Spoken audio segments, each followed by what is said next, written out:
Hi friends, வணக்கம். Welcome to Shanu Samayal. இந்த வீடியோல திண்டுக்கல் தலப்பாக்கட்டி ஸ்டைல்ல ஒரு சூப்பரான சிக்கன் பிரியாணி பிரஷர் குக்கர்லயே எப்படி ஈஸியா பண்றது அப்படினு சொல்லி பார்க்கலாம் வாங்க.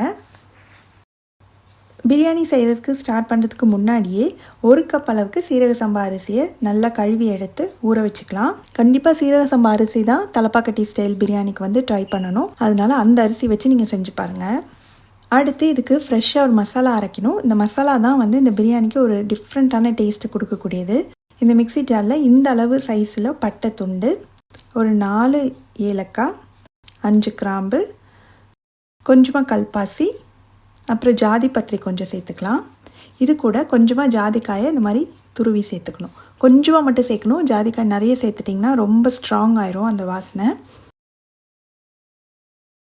இதில் அப்புறம் 2 இன்ச் அளவுள்ள இஞ்சியை வந்து தோல் சீவிட்டு இந்த மாதிரி துண்டுகளாக வெட்டி சேர்த்துக்கலாம். இது கூட 6 பச்சை மிளகாய் உங்களுடைய காரத்துக்கு தகுந்த மாதிரி சேர்த்துக்கோங்க. இதை ஃபஸ்ட்டு நல்லா ஓரளவுக்கு நைஸாக அரைச்சி எடுத்துகிட்டு வந்துடலாம். இது கூட ஒரு 10லேருந்து 12 பல் பூண்டு வந்து கொஞ்சம் அதிகமாக சேர்க்கணும். இஞ்சியோட அளவோட அதிகமாக சேர்க்கணும். இதையும் சேர்த்து 2-3 சுற்றி எடுத்துகிட்டு வந்துடணும். இதுதான் வந்து நம்ம ஃபஸ்ட்டு சேர்க்கக்கூடிய மசாலா. அடுத்து இந்த பிரியாணிக்கு இன்னொரு முக்கியமான விஷயம் வந்து சின்ன வெங்காயம். 100 கிராம் அளவுக்கு சின்ன வெங்காயத்தை தோல் உரித்து எடுத்து வச்சுருக்கேன். ஃபஸ்ட்டு ப்ரெஷர் குக்கரை சூடு பண்ணி அதில் ஒரு 2 டேபிள் ஸ்பூன் அளவுக்கு கடலெண்ணெய் சேர்த்துக்கலாம். கடலெண்ணெய்க்கு பதிலாக நீங்கள் நெய்யும் எண்ணெயும் கலந்து வேணும்னாலும் சேர்த்துக்கலாம்.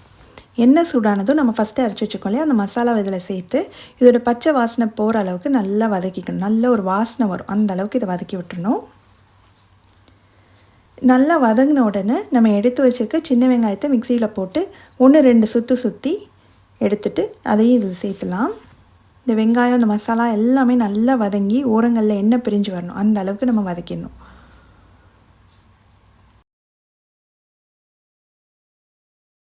அதுக்கப்புறமா 1 கைப்பிடி அளவுக்கு கொத்தமல்லி, 1 கைப்பிடி அளவுக்கு புதினாவை நல்லா இந்த மாதிரி பொடியாக வெட்டி அதையும் சேர்த்துட்டு நல்லா 2-3 தடவை பெரட்டி விட்டுடலாம்.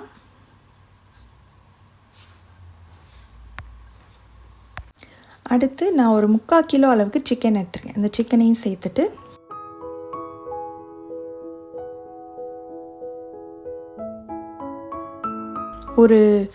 ஒரு டீஸ்பூனில் கொஞ்சம் கம்மியாகவே மிளகாத்தூள், நம்ம ஏற்கனவே பச்சை மிளகாய் சேர்த்துக்கிறதுனால நிறைய தேவையில்லை.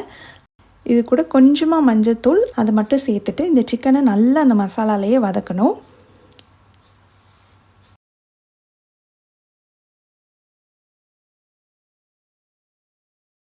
இப்போது இந்த சிக்கனுக்கு தேவையான அளவுக்கு மட்டும் உப்பு சேர்த்துக்கலாம்.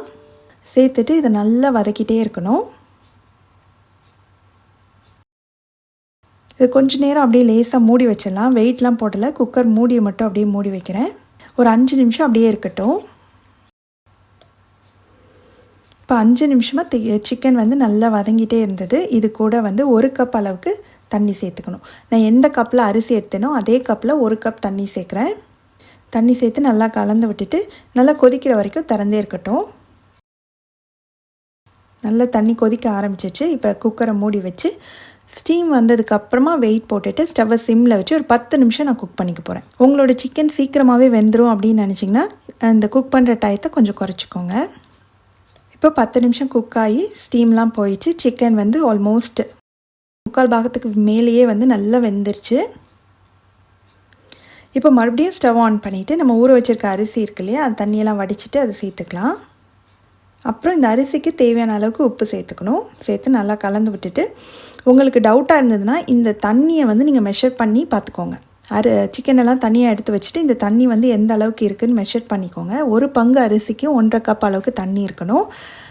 இதில் வந்து நம்ம 1 கப் தான் சேர்த்தோம், ஆனால் சிக்கன்லாம் குக் ஆகும்போது எக்ஸ்ட்ரா தண்ணி வந்திருக்கும். இப்போ அரிசி போட்டதுக்கப்புறம் நீங்கள் பார்த்தீங்கன்னா அரிசியெல்லாம் நல்லா உள்ளே போய் மேலே தண்ணி நிற்கிது இல்லையா, இந்த அளவுக்கு இருக்குதான்னு மட்டும் செக் பண்ணிக்கணும்.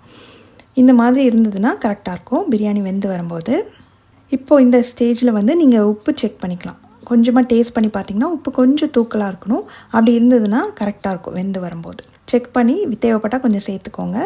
அதுக்கப்புறம் இதில் வந்து ஒரு பாதி எலுமிச்சம்பழத்தோட சாறை சேர்த்துக்கலாம். நல்லா பிழிஞ்சு விட்டுட்டு நல்லா ஒரு தடவை கிளறி விட்டுட்டு நல்லா கொதிக்க ஆரம்பித்ததும் மறுபடியும் குக்கரை மூடி வச்சிடணும். ஸ்டீம் வந்ததுக்கப்புறமா வெயிட் போட்டு ஸ்டவ்வை நல்லா சிம்மில் வச்சு ஒரு 6 நிமிஷம் வேக வச்சு எடுத்துக்கலாம். இப்போது ஸ்டீம் எல்லாம் போயிடுச்சு, திறந்து பார்க்கலாம். கமன்னு சூப்பர் ஃப்ளேவராக இருக்குது. வாசனையே வந்து செம்மையாக இருக்குது. மெதுவாக அது வந்து கிளறி விடணும். உதிரியாக வந்திருக்கு பாருங்கள். அரிசியும் நல்லா வெந்திருக்கு, சிக்கனும் சூப்பராக வெந்திருக்கு. அவ்வளோதான், செம்ம டேஸ்டியான Dindigul Thalappakatti style chicken biryani ready ஆயிடுச்சு. நீங்களும் இதே மெத்தடில் ட்ரை பண்ணி பார்த்துட்டு எப்படி வந்ததுன்ற கமெண்ட்ஸை மறக்காமல் ஷேர் பண்ணுங்கள். தேங்க்ஸ் ஃபார் வாட்சிங்.